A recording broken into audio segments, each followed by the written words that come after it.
Can't get enough of mounts, posturing, and beating the holy hell out of anyone foolish enough to step into the octagon with you?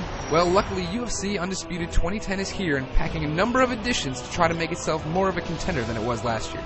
But is it championship material? Let's go to the judges' scorecard. Oh, one punch! It is all over!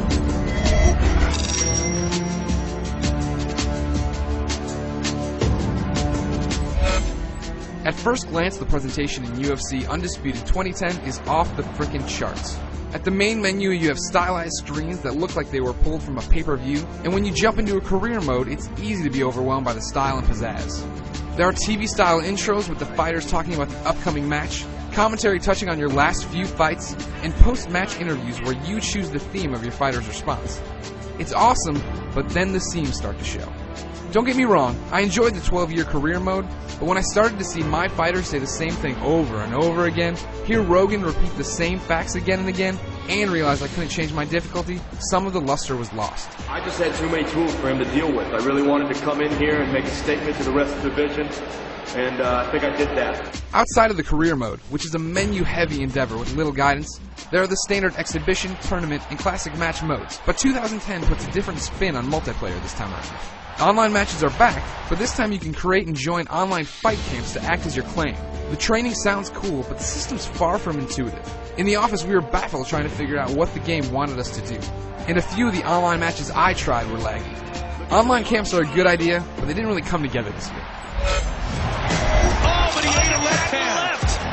Nice. Oh, look at the elbow inside. It's all over. If you remember last year's UFC game, this one controls pretty much the exact same way, with awesome knockouts, cool submissions, and a whole lot of blood. THQ added a few moves, but for better or worse, it stuck with that really complicated control scheme. There are transitions to get the hang of on the right stick, moves to learn in career mode, and the ability to move between submissions. The problem is that the in-game tutorial really doesn't give you a feel for how these finer points of the game work. For me, this was incredibly frustrating. I went through more than half of my initial UFC career playing as a boxer and having no real idea of what I was doing. Oh, look at the elbow inside. I didn't understand the ground game, I didn't know how I was supposed to be upgrading my character's stats, and I was pretty much screwed anytime an opponent put me in a clinch or threw me to the ground. Rather than have the game teach me how to play, I had to rely on a friend who used the ground game almost exclusively. The game should teach me this stuff, not a friend. Just like last year, Undisputed 2010 will alienate most by having a really steep learning curve. Of course, mixed martial arts is a complicated sport, so perhaps it shouldn't be the easiest thing in the world to pick up and play.